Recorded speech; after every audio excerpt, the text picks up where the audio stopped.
पते विजयी भव वेङ्कटशैलपते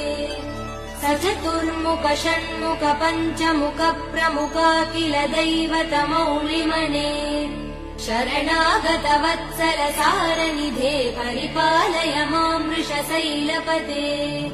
अतिवेलतया तव दुर्विषहैरनुवेल कृतैरपराध सदैः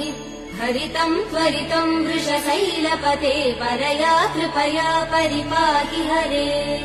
अधिवेङ्कटशैलमुदारमते जनताभिमताधिकदानरतात् परदेवदया गदितान् निगमैकमलादयितान् परं कलये